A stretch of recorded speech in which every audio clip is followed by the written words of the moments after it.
Quédate conmigo.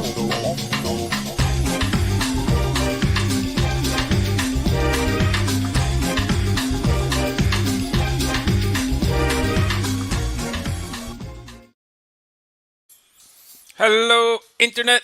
My name is John Kulas. I'm a 20-year professor of industrial and organizational psychology, 10-year user of R for statistical applications, and for the last 6, 7, 8 years, also been using R to author things like papers and books. And we didn't publish any books, but we've authored some books or a book, technical reports, things like that. And so every week I hang out for an hour or so with some collaborators on projects and some people that might be interested in kind of building skills on on these sorts of projects. And one of them I see here already, so I'm going to go ahead and bring him on.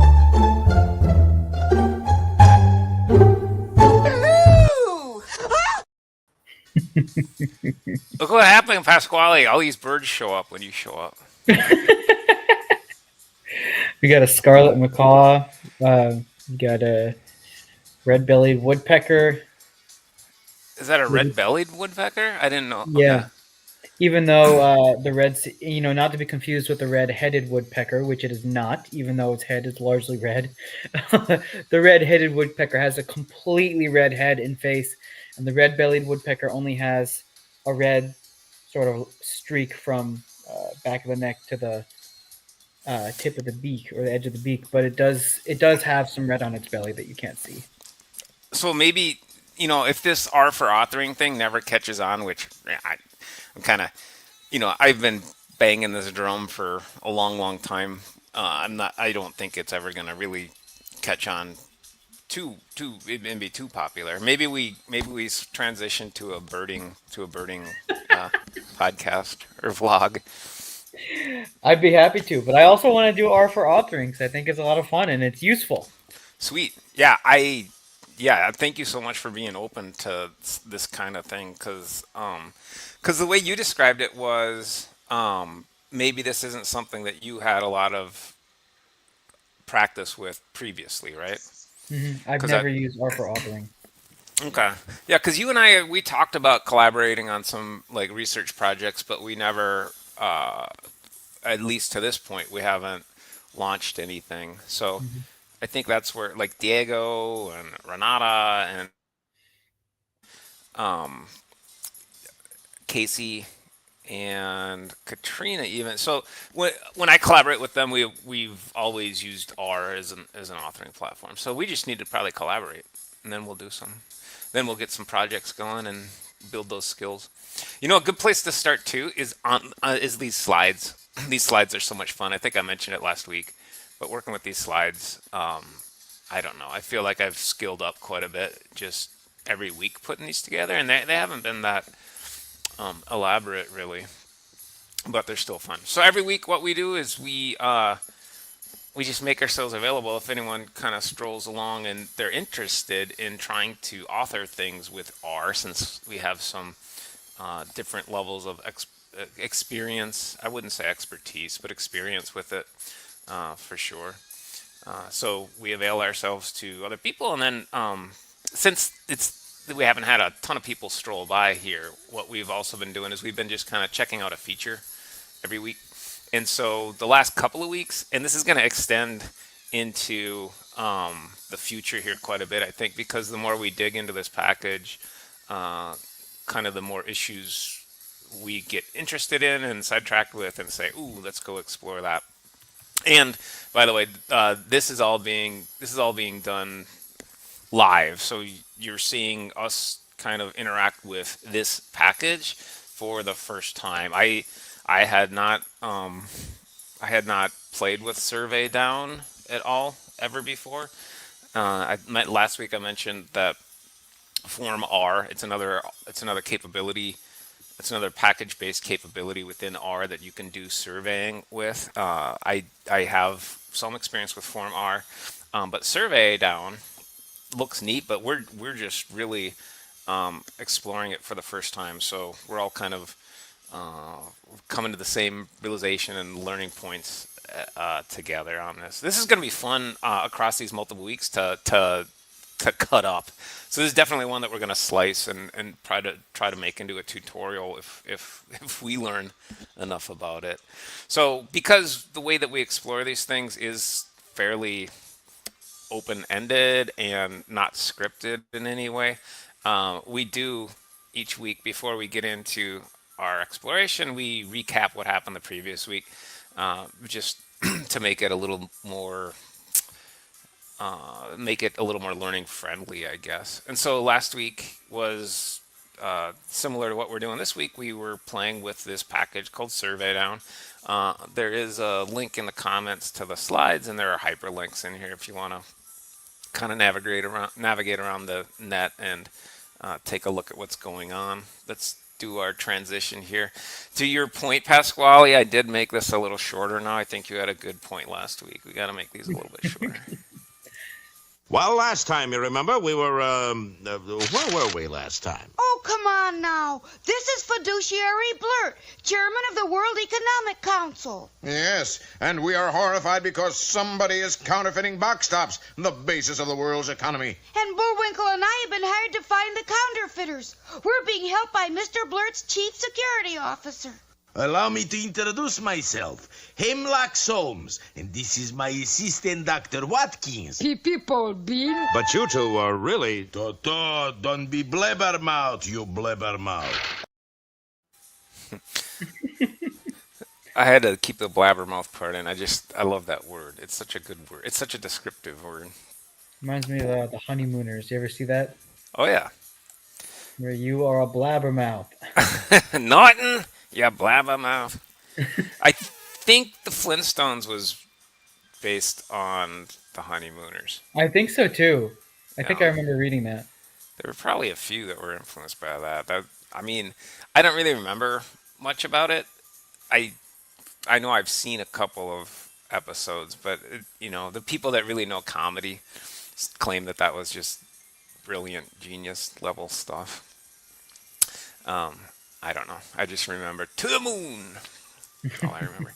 So last week we did. So last week we had someone pop by and had a really good question about um, about Survey Down, and the question in particular was how to customize this to make it look. If you want, for example, to have a brand or kind of just look and feel a certain way.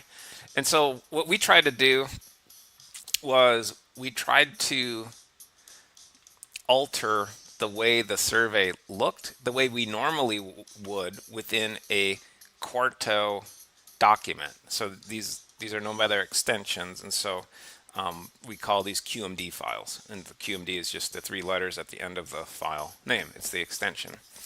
And so the what you see on the left here is a representation of the QMD file that is just a slight tweak from the template file that you get if you download the Survey Down package and walk through their recommended steps in terms of setting up a survey.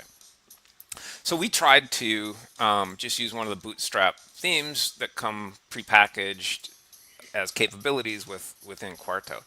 And we rendered this and then took a look at this right-hand output, which didn't really do what we thought it might do. Now, Diego also wanted to have some LaTeX equations, and those work just fine. We did try to put in images, and those work just fine. That's what's indicated by this exclamation point, square brackets, and then URL in the normal parentheses. That's just a link to a Woody Woodpecker image. And one of the things that I guess we should have, I think Pasquale was saying, should we read the directions first? Which is probably a very good point. And of course, that's no fun, so we didn't do that. Read the manual. Read the manual, yeah. And they have such good documentation. I feel kind of bad after now looking through it a little more carefully offline. Everyone that does this R stuff, they just almost universally have great documentation. And one of the Pasquale, I'm getting old man like with like kids nowadays, and they don't know what they're doing. But one of the things that I really appreciate that is fairly recent, or at least new to me, is the TLDR acronym. Hmm. right? And so I I just with encountering new things or putting together like a IKEA furniture set or something, like I don't want to read the instructions. But we should have. But if we would have read the instructions, as Pasquale rightly said we should have, we would have paid a little more attention, I think, to this upper right hand underneath the macaw. Is that a macaw, Pasquale? What's it? It's blocked by the ERG logo. Oh, Can you move the ERG logo a little bit? I can't. That's actually part of. Okay. Let me see it. Maybe I I think it's can. a scarlet macaw, There like we the go. one in the bottom left-hand corner. Oh, there we go. That is, it might be a scarlet macaw. That almost looks AI generated, doesn't it? I mean, look at his right Yeah, wing. It looks like a heat map, like a spectral map. yeah, I can't say for sure. All right. Um, so if we would have paid more attention to this nice schematic, this plan, this kind of overview of what the Surveydown package is doing, we probably would have been a little more. We probably would have been well. We would have been more aware of what is going to take effect and what is not going to take effect.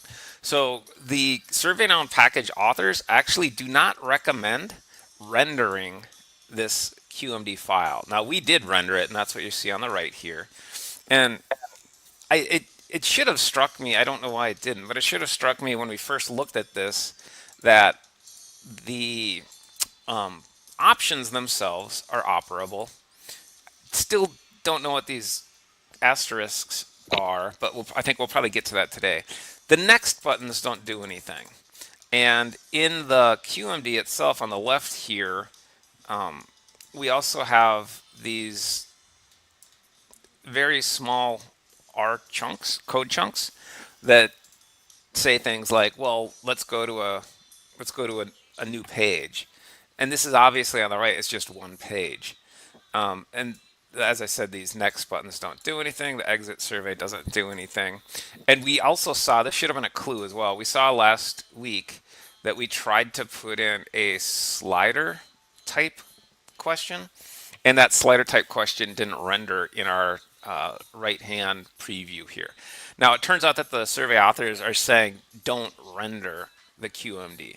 So what we've been working on here, this design survey portion that is also labeled front end, this is literally only the content of your survey, the description of where you're at, where you want to go, and the questions themselves. So we didn't, and we knew that this wasn't what the respondents see, but I think at least I was assuming that what we see in the preview is probably a good approximation of what the respondents are going to see.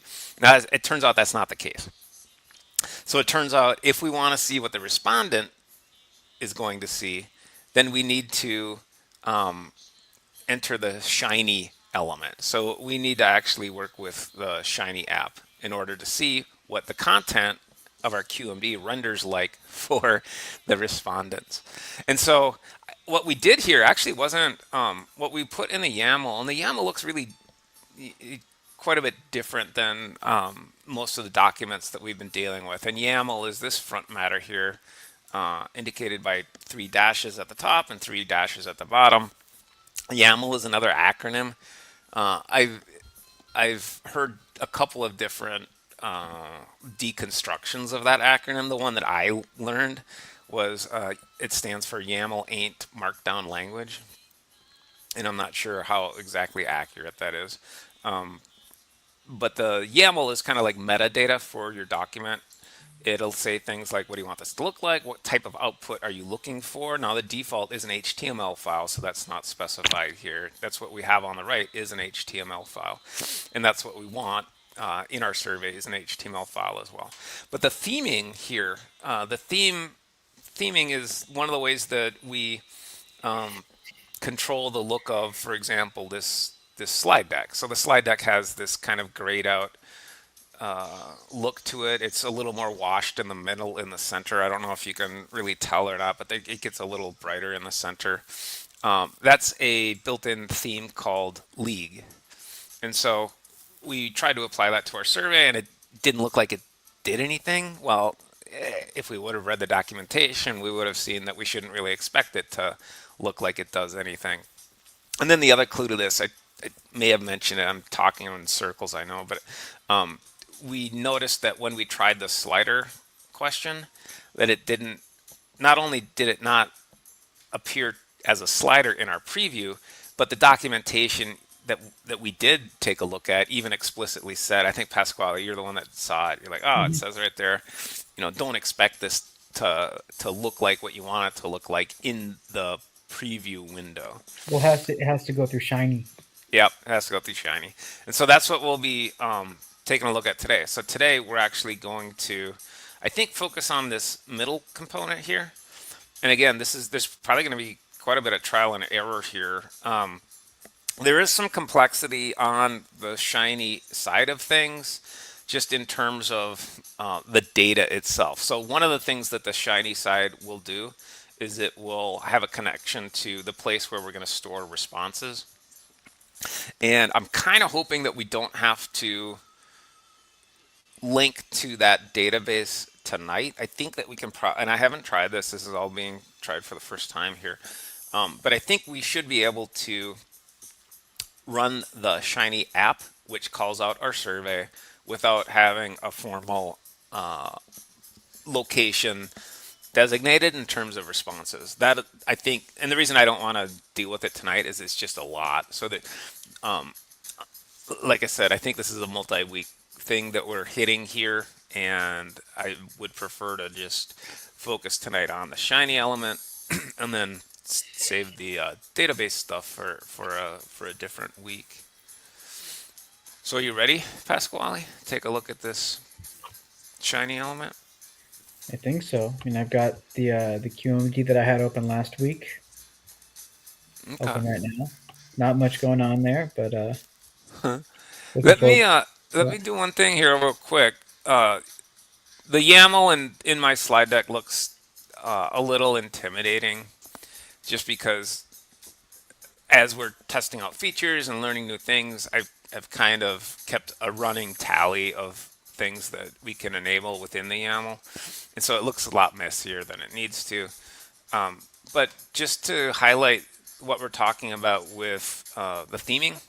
So if I switch the league theme to the night theme, you're going to see some font changes. You're going to see that white out in the middle that I mentioned. That should go away. So I'm just going to re-render this week's slides real quickly here and see the kind of change that we're talking about in terms of theming. And so that's a really easy one. And then the Bootstrap themes themselves.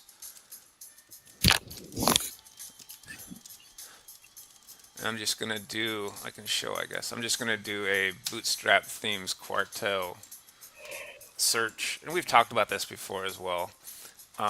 But the 25 themes are here.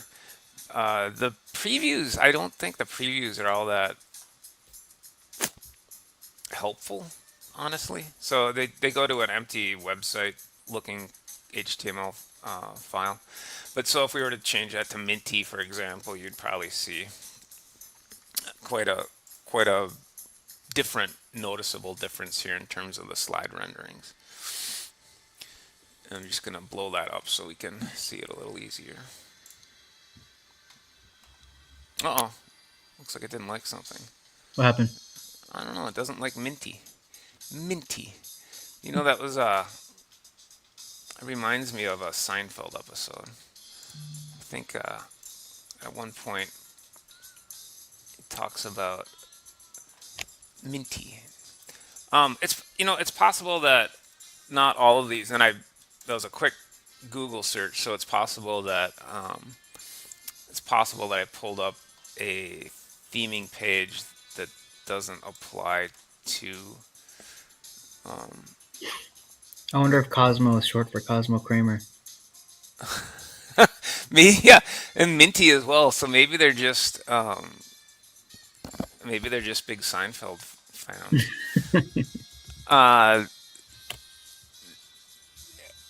Yeah, I wonder if actually the reveal doesn't have the same. It looks like it probably doesn't have the same themes. No, it says there's 11 actually.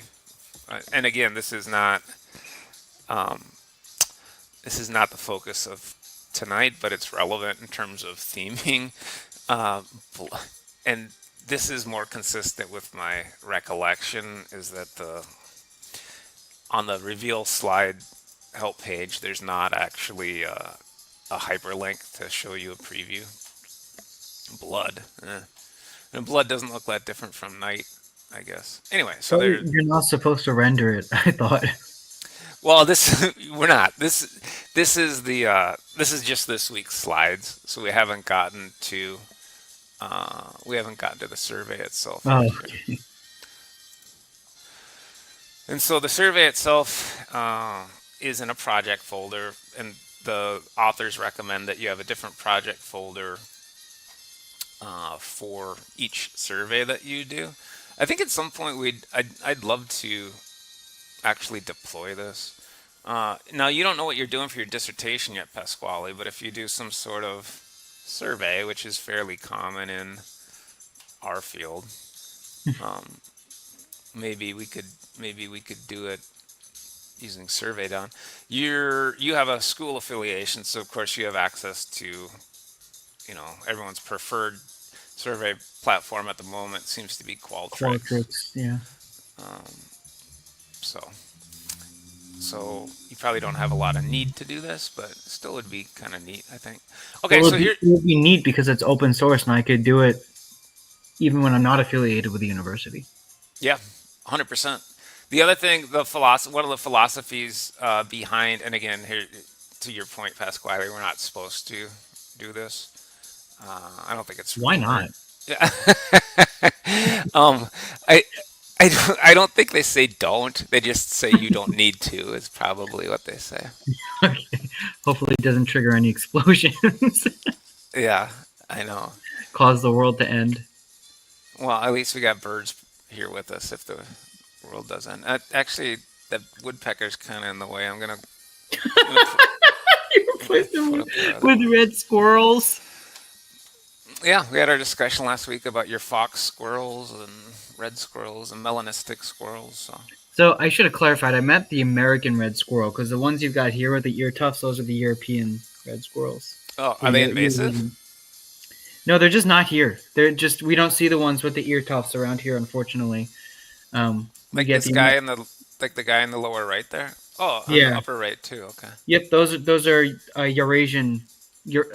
Those are just what are called red squirrels, but really they're the Eurasian red squirrels because the American red squirrel is a different species. And were those originally invasive? Do you think? Like, were they not native to? I don't know. I don't think Here. they were ever. I don't think they were ever in North America. Yeah, I don't know if I've seen those. Like, other than these pictures, I don't. All the squirrels I know of don't have crazy tufted lynx-like ears like that. They look like little lynx rodents. So I guess Yep, what they are. Europe and Asia. Unfortunately, we don't get them over here. But we do have the American red squirrel, which is again just a different species, and doesn't have the ear tufts, or at least not as pronounced. Very cute though. They're aggressive. I told you that, right? They call them red devils. Yeah, that much I did know. My grandmother probably wouldn't hurt, you know, a creature, but she hated red squirrels. Yeah, they're She jerks. she kept the 22 rifle by the front door, and she wanted us to go shoot them. My grandmother would trap squirrels, and she still does. She traps squirrels in little contraptions that she buys from Home Depot, and then brings them over to my parents' house and releases them in the woods next to the house. And then they come and chew on your parents' wires and stuff. Yeah, because my grandmother keeps a garden like it's nobody's business, and she doesn't. But she won't kill the squirrels. She'll bring them over to my house, to my parents' house. That sounds like something I'd be tempted to do as well. I had to kill a mouse the other day, and I felt so bad. Like, I don't know why. It still haunts me. It haunts me like killing a little mouse, but like, you can't have it in the house. I had an outdoor cat for 20 years. Zach was my good little buddy. So I never had mice. Like, that was never even an issue. So I don't know. I felt bad. All right, should we run this thing and see what it does? I'm not. This is the default shiny file. I'm not sure it's gonna work without us touching it, but we'll try it here. Give See it a what try. happens. Well, it doesn't like. Let's take the theming off of our survey because we got a warning about that. We can't even have a theme. We can. I know we can, but let's see if we can. Let's see if we can get it to run by default first. Oh, there we go. Was this HTML? Yes, this is gonna be another HTML file, but it'll be an interactive one. Wow. We lost Woody Woodpecker. That's true. I didn't even notice that. We did retain our The equations. LaTeX. Yeah. Now we were talking as well about moving the LaTeX that creates the equations into one of the answers, not the item, what we call an item stem. The question itself we refer to as a stem as psychologists.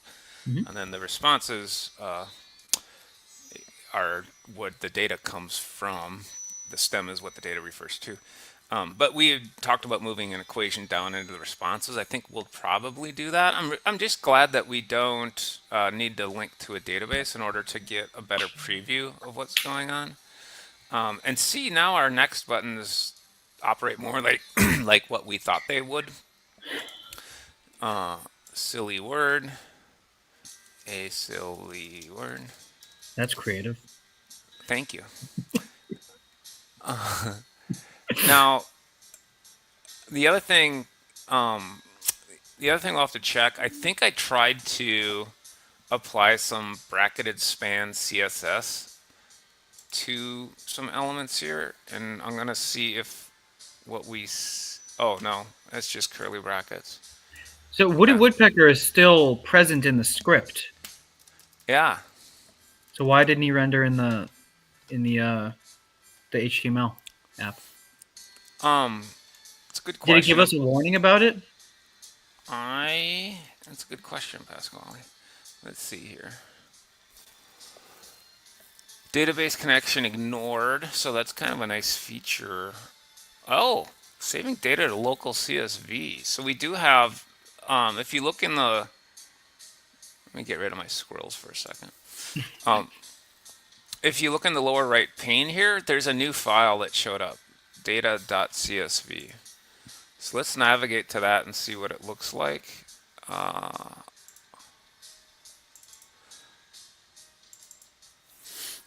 Trying to remember where I put this. I got so much stuff in the live stream folder. I'm trying not to use it. Here's our CSV. Is that his? Oh, it is. Okay. So I use R for authoring so religiously, I guess. That's not the right word, but I use it so much that I don't actually have any Microsoft products, which isn't normally a big deal, except for things like this. So your CSV opened in a, what was that, just a text file? Yeah, basically everything opens up in Notepad for me. Oh my gosh! Wow, you can just do that. I didn't know you could do that. That's really cool. Yeah. You just drag it into.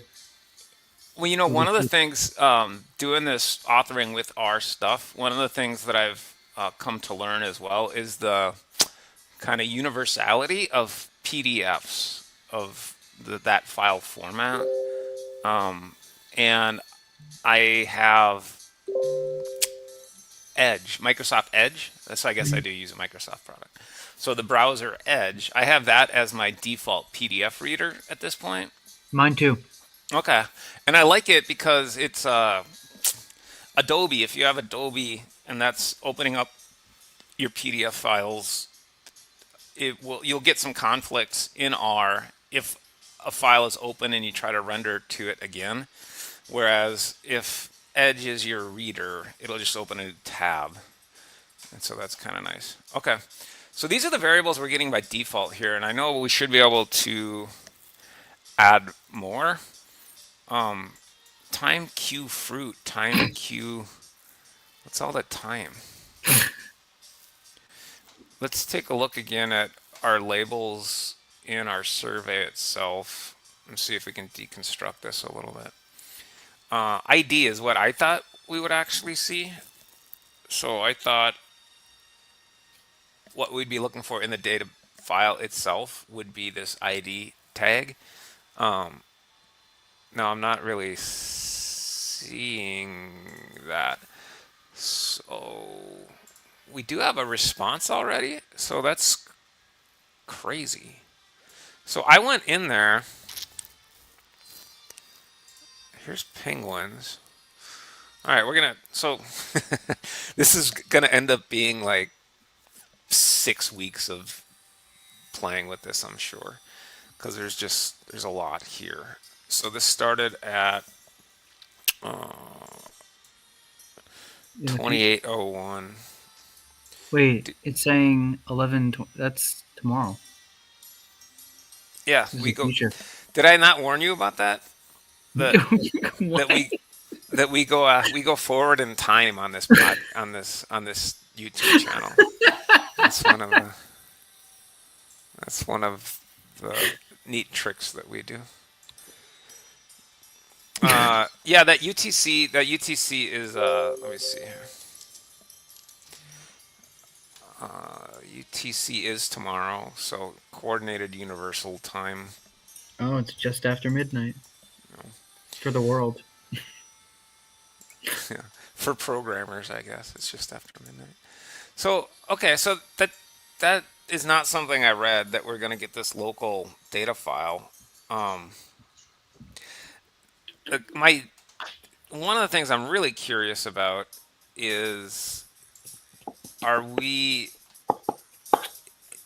is it going to give me different data files on different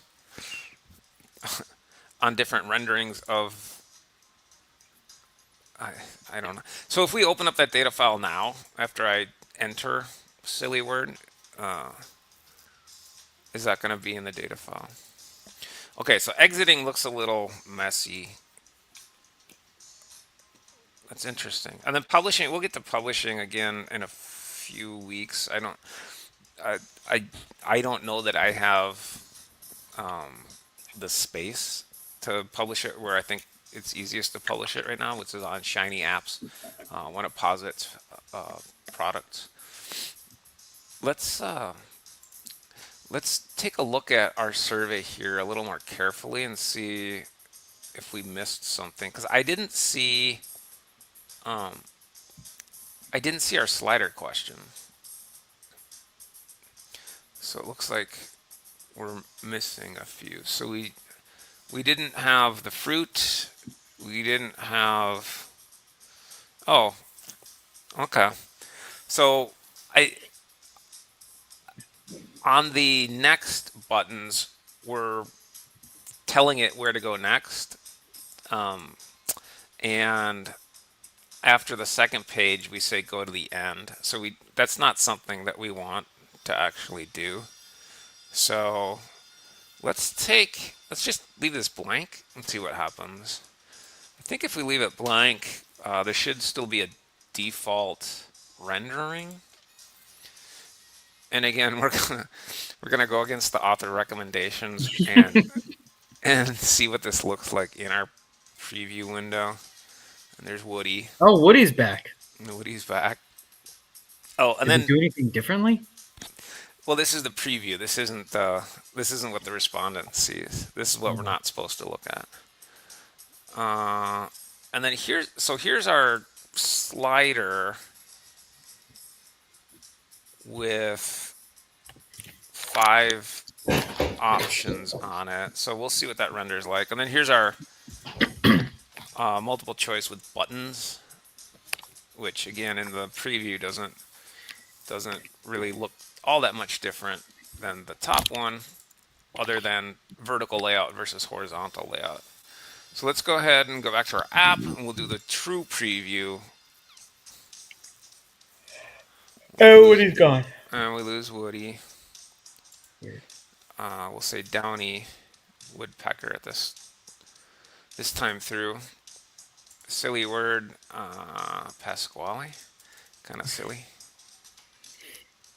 I find that offensive. And we still are exiting earlier than we thought we would. So what's going on here? I wonder if I need to exit and come back in.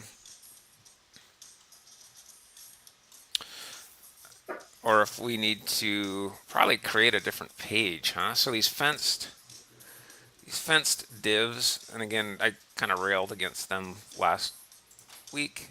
Mm-hmm. These fenced divs are how we create pages.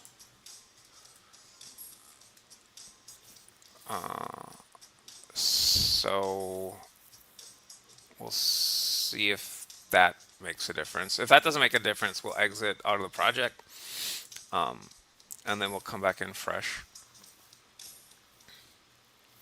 But it does seem like there's the problem solving on this has a lot of components, right? So we got to go back from the QMD to and we haven't done anything with the app side of things yet. Supposedly one of the things we can do in the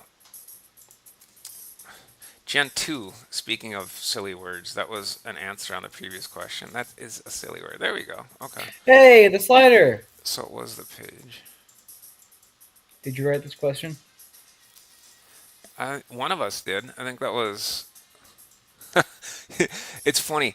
I just, for the last couple of weeks, one of the new songs I decided to learn on bass is Don't Stop Believing by Journey.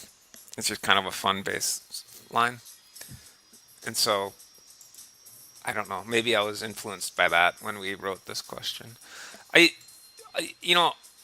tempted to have you do some of this too, Pasquale, just to kind of see what you think about this. It's a little different than what I thought. It's categorical, so I don't know if it works that well with this kind of scale, but you can't. It's ordinal. Yep, that's a good way to put it. It's there are steps, so there are only, even though it's a slider, there's only 1, 2, 3, 4, 5. Well, just increase the categories, like whatever categories you wrote, give it 10 categories, so it'll be a more meaningful slider. Yeah, we could. I guess what I was thinking was so one of the reasons that people like these, I believe, is that they can go they can kind of waffle.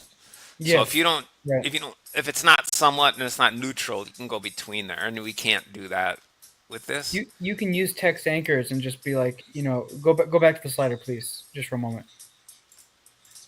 Right, you can have neutral parentheses 5, and then have 6, 7, 8, 9 believe parentheses 10 or something like that. So that there are both text anchors as well as numbers corresponding to the between values. Okay. Well, I was half listening and half looking. So maybe you can walk me through that in a second. What I was looking at was when we were writing these, again, without looking at the documentation, based on the way that the previous questions were structured, I was thinking that the left-hand stuff is what's displayed and the right-hand stuff is what's stored as a value. But now we see that's actually opposite. It's flipped. It's flipped. So, man, I feel like Dr. Dan here with all these tabs open. That's nothing. Oh, you do that too? The rookie numbers. See, I don't...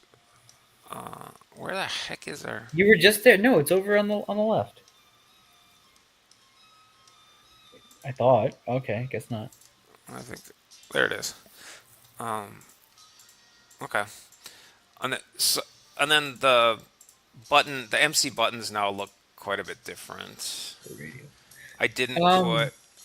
Okay. Go ahead. No, I think it is what's displayed on the right.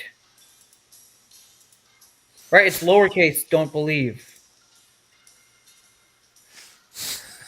Can't. It's R. It's R. Oh, you're right. Sorry. Oh, Lowercase. Don't believe. Right, that's what you put in the script on the left hand column. Right, left hand. Oh no, it's the right hand. I meant to say. Right, lowercase. Don't believe. Strongly believe is lowercase. Yeah. so we should be able to. And again, we were thinking. God, I don't know what's wrong with me today. We're avoiding things like apostrophes and spaces just because we Maybe thought do that. not believe would avoid that. Well, I don't think it matters because did I spell believe wrong? That looks funny. I I don't know what's wrong with me. Maybe How it's do you the spell believe? squirrels. Now I don't I think even. it's the I'm squirrels. starting to forget how it's spelled. No, that's right. That's right. Okay. And then the values. See, I don't want this in values. So Right. Do not believe. do not. Or yeah, sure, whatever you want to do.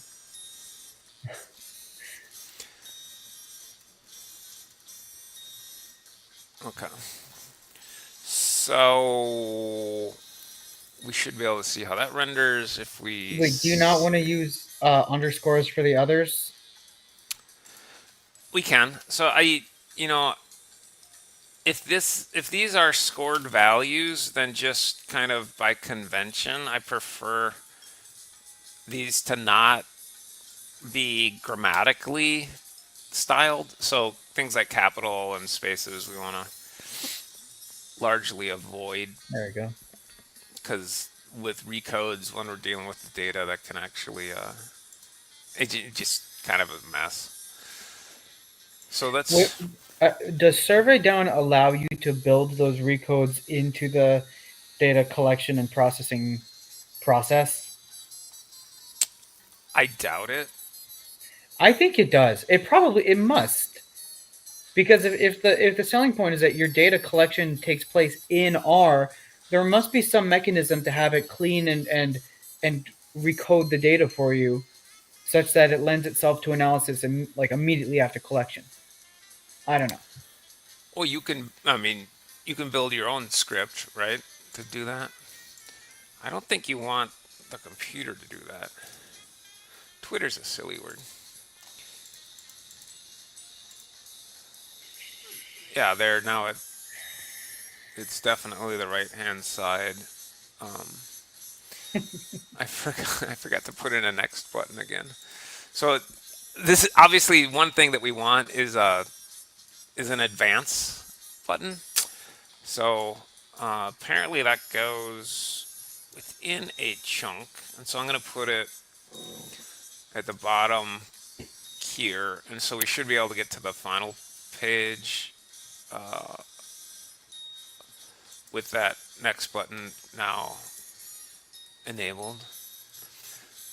So we have to reload that app, I think, each time. And then we're going to look at our data file too and see what that looks like or how many we have. What's another? I'm going to run out of silly words. And then this advanced bar, I think we can play with that as well.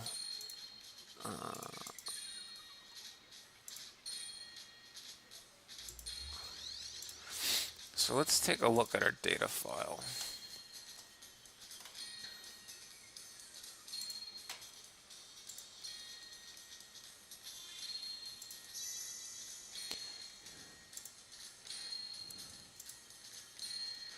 And I gotta remember the silly place where I put this. Do you have dual monitors? I do. Okay, because I can't see it. The window's cut off. Not that I need to look at your file directory. I'm just saying.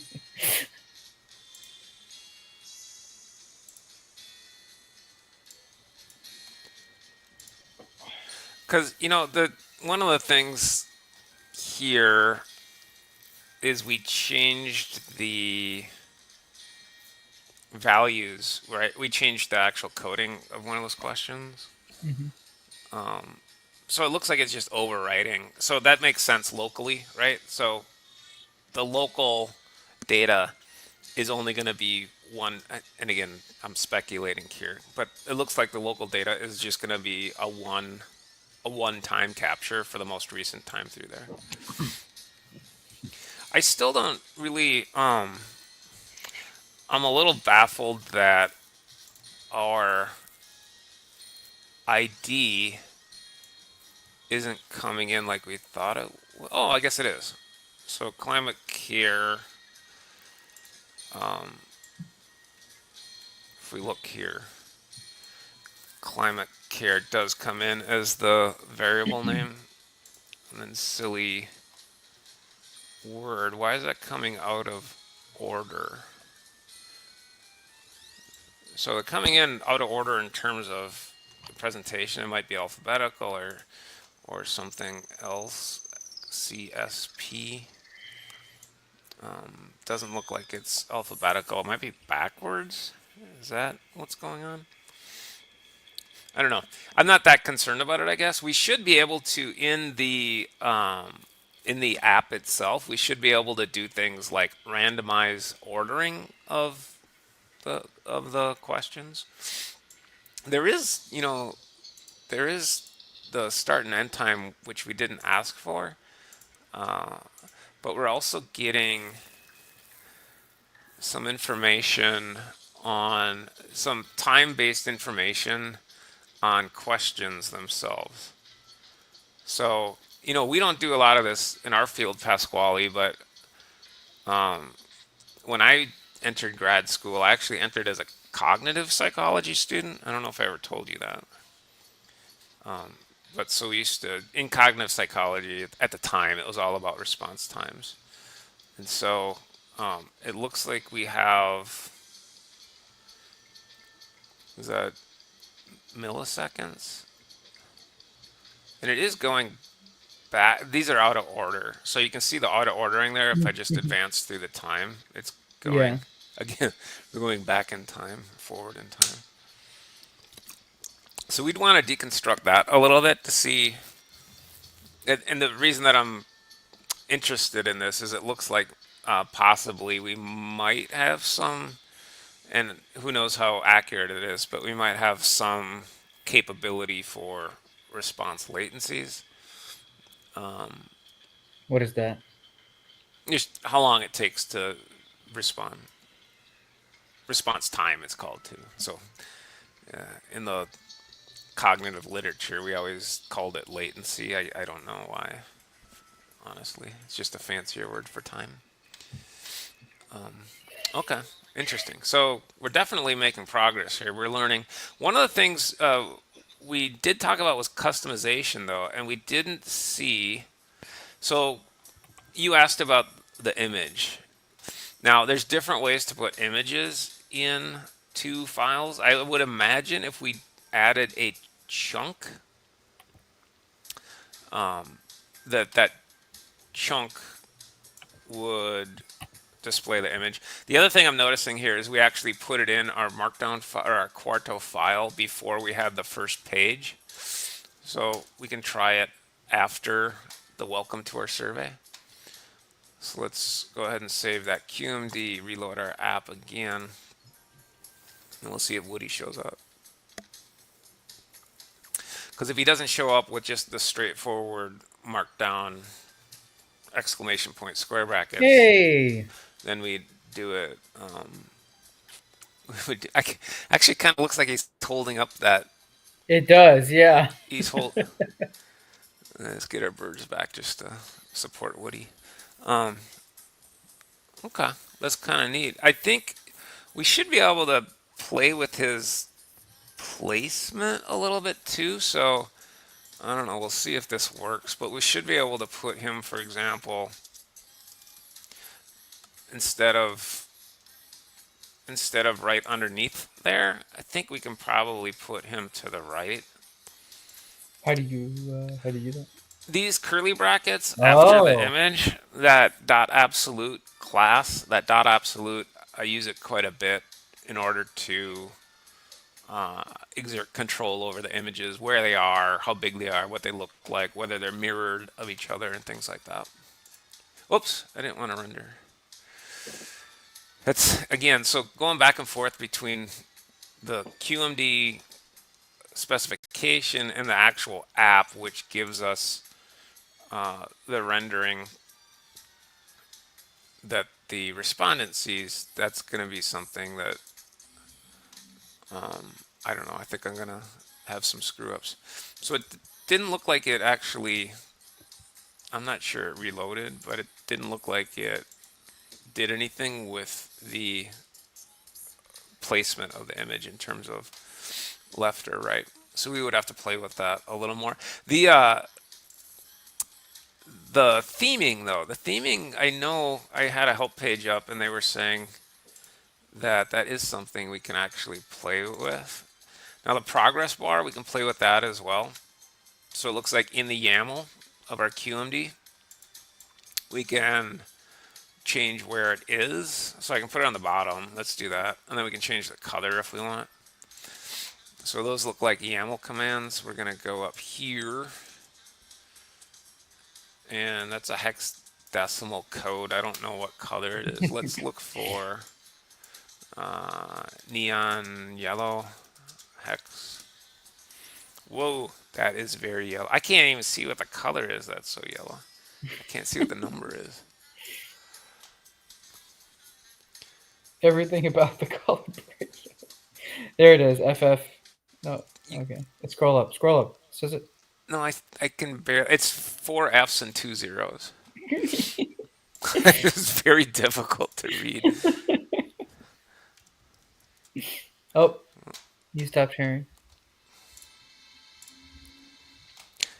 I hit the wrong key on my keyboard.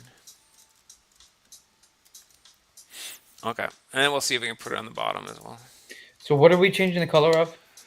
That progress bar that up here on the right above. Oh, I see. It's blue. Okay. So,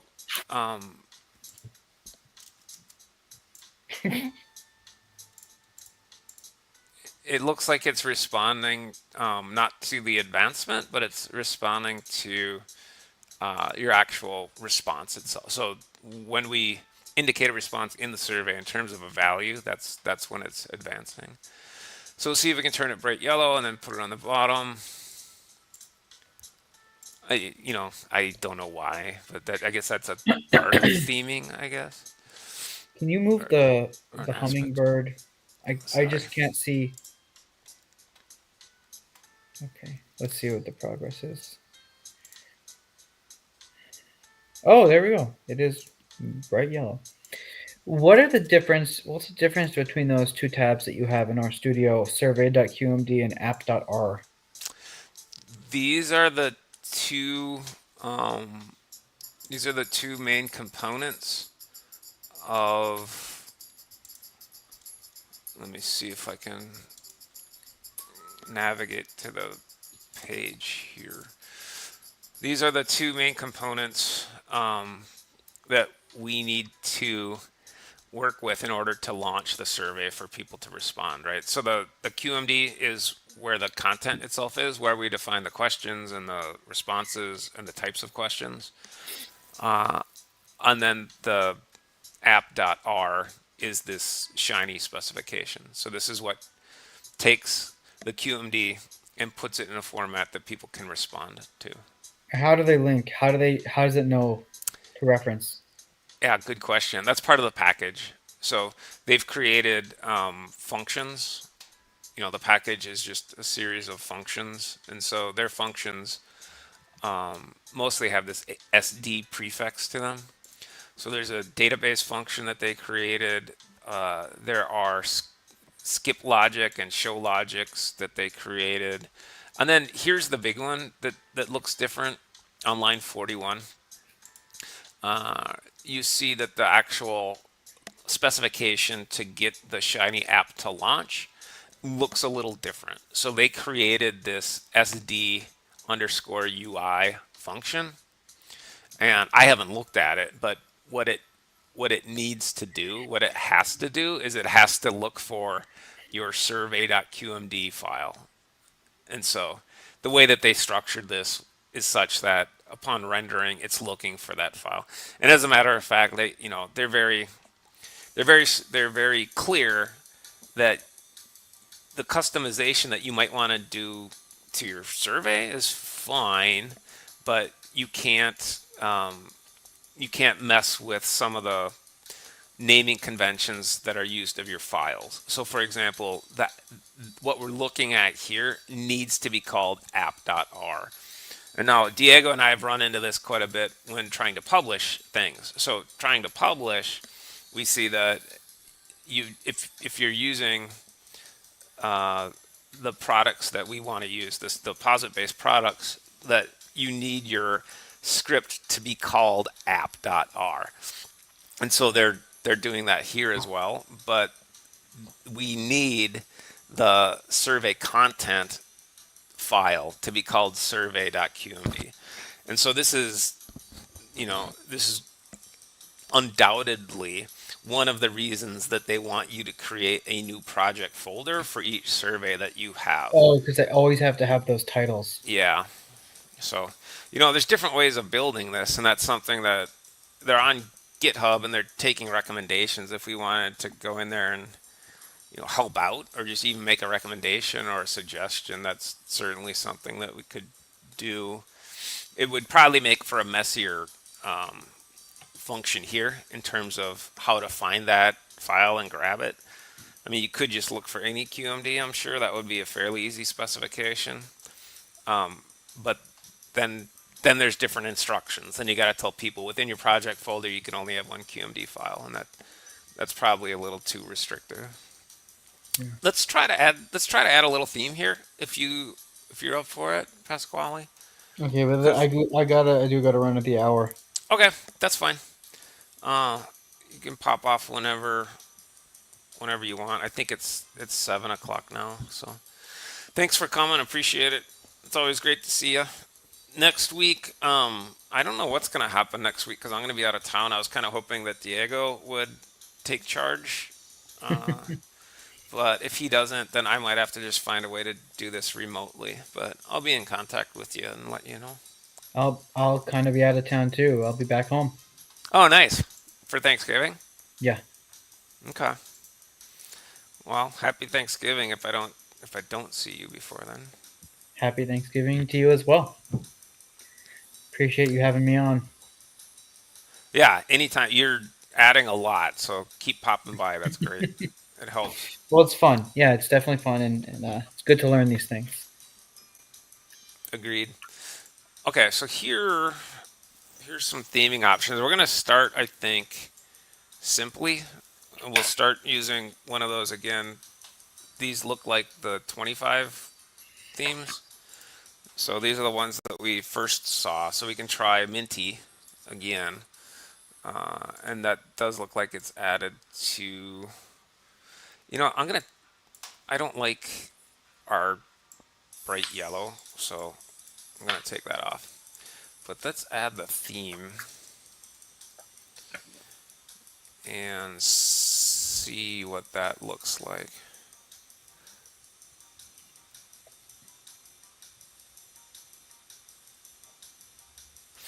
Now, we can also create our own theme, so it doesn't look like... Oh, it did change the coloring. Yeah, so the progress bar now. See. And it is kind of minty, like very, very lightly shaded green. Yeah, like pastel-ish kind of. Let's see if we can find maybe... That's pretty. I like it. Oh, you like it? Okay. Yeah, I mean, you don't have to change it. You could change it if you want.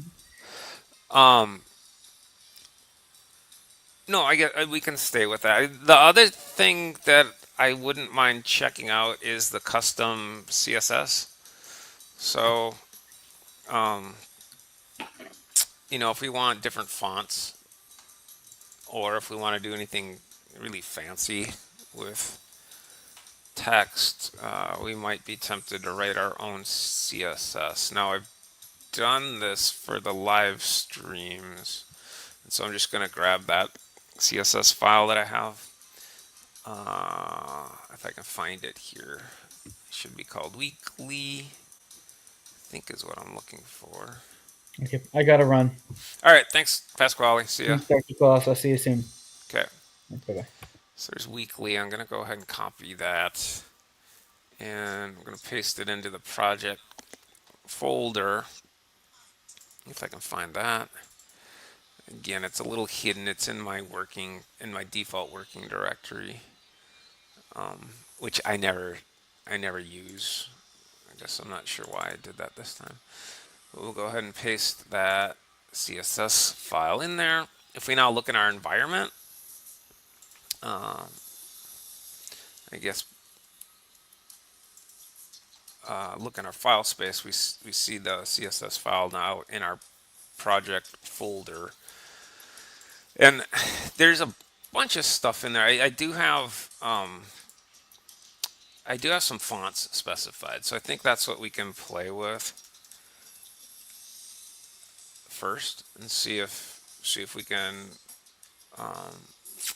institute any sort of change there. Now, line 19, I actually have asked for a bit of CS, and again, this looks scary, just because it started off small, and I haven't deleted stuff as we've added stuff, and so it's not really as bad as it looks. But this is CSS here, and the way that it's typically applied in these Quarto and Markdown files, the way that I've been using them for just small applications is to use what are called bracketed spans.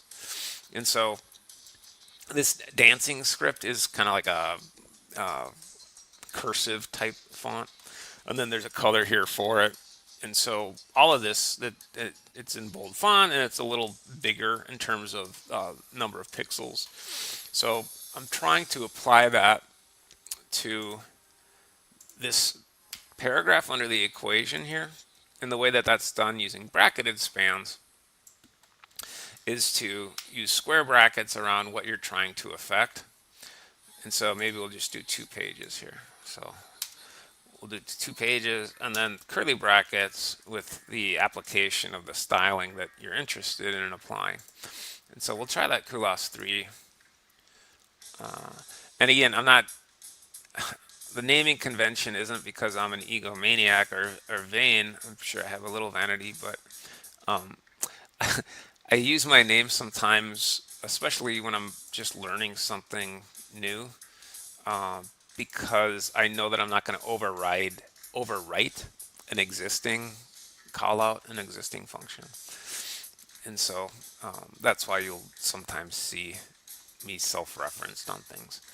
So we're going to try to take that 2 pages and apply that CSS that is now in the YAML specified of our QMD file that we want to render as a Shiny app so the respondents can access it. So that's saved. Weekly CSS looks fine. I'm going to go ahead and reload that app.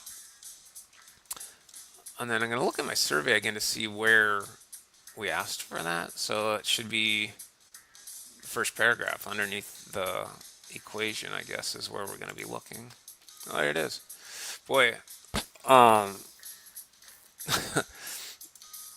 it did some other things here too, as you can see. So not only did it do what we wanted it to do, but now some of the other text it's still there, but it changed the font of those. In particular, it changed the color, so it's white.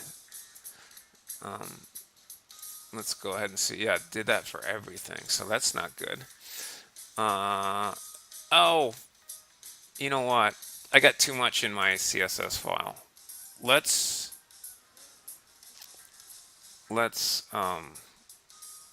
not be as crazy with this as I am. So I'm just going to try to leave one little bit of CSS in there. We'll take that dancing script. Looks like it's the very first one. Look at that. So let's save this. Our QMD file does not need to change itself. No, it doesn't like.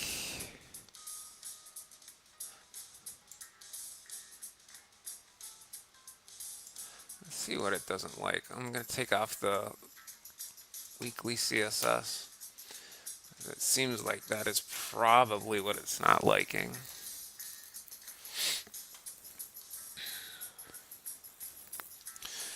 And then we'll go back and try that again. So we still have our minty fresh. Neat. I'm going to take the mint off.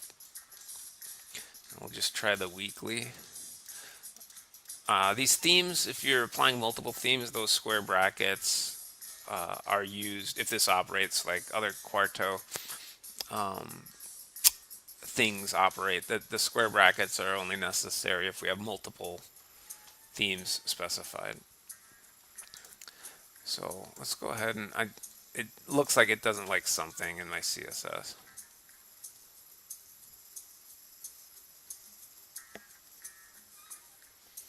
It's thinking. There we go. Okay, so yeah, that is one way to actually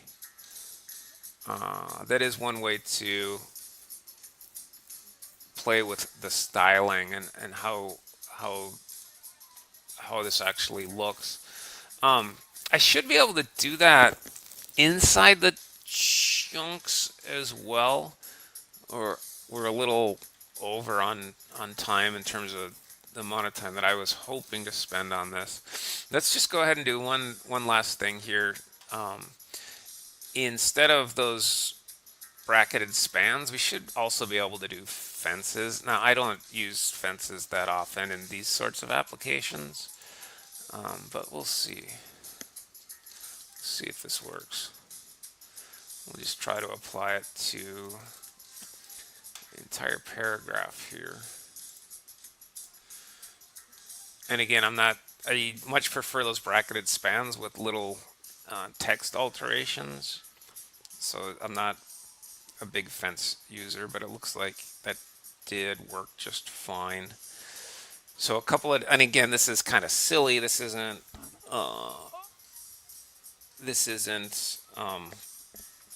the type of format that anyone would really probably want to use. The bright pink. I think I used this for a Pink Panther or something or other.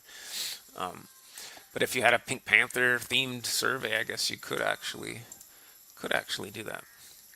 Okay, cool. So we're making progress with Surveydown for sure. I think it's neat that we get to see the respondents' perspective on this at this point. We also got to see how our slider works. We maybe next week, one of the things, well, it might be a Diego day. So Diego, if it's a Diego day, he gets to decide what he wants to do, and it probably won't be Surveydown. But if Diego isn't able to go next week, I'll find some way to make it. And then if we do, I think one of the things that we'll play a little more with is we'll take a look at some more question types. Now that we see how they render in the proper rendering, the Shiny app itself, we can play with those. We can play with the formatting of those. We can play with the size of those. We can see if we can apply some of our styling options, like we saw with the pink script. See if we can apply some of those styling options if we want in the questions themselves. We were going to try to apply that LaTeX within the item response. Let me do a quick one of that as long as we're here, see if it works. So I'm just going to take this LaTeX equation here, and we'll go ahead and put it as a response. Now, I'm guessing this is something that we'll have to spend a little time on. It's not going to be just as quick as a copy and paste. I don't think. And what the heck?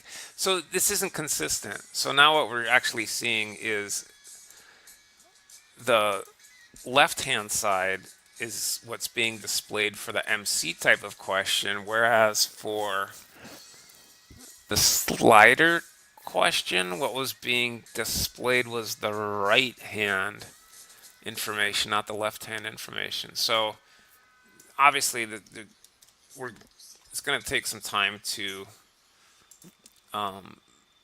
figure out what's a feature and what's a bug. So I'm not sure if that's intentional or if that's just something that just kind of happened to slip through.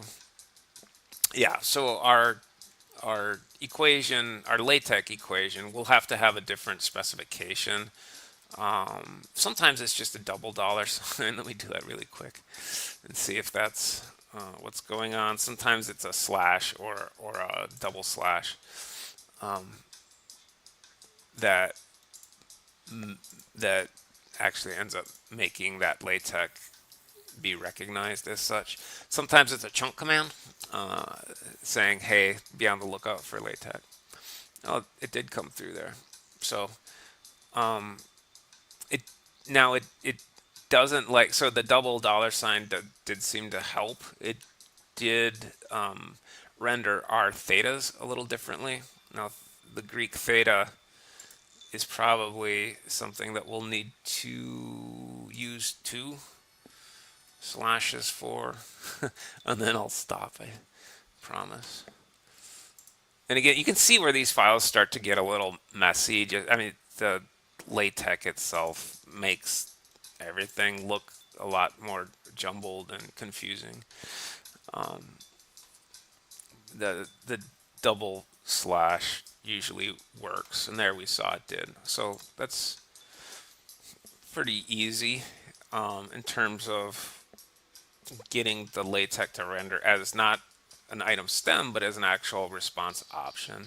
One of the things you see here is it's also messed up the spacing between our response options. As a survey or a test, more problematic for a test than a survey, but you don't want one of your options to really stand out from the others.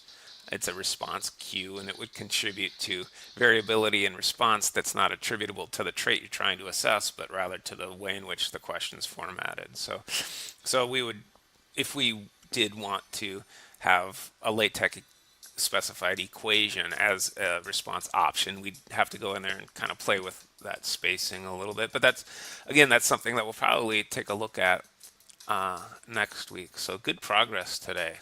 So hopefully anyone that stumbles across this finds some utility in it as well, because I think it's been helpful for me, and I am looking forward to testing it further and pushing it further and seeing what else we can do with this kind of neat looking survey package. All right, good night everybody. Hopefully see you next week.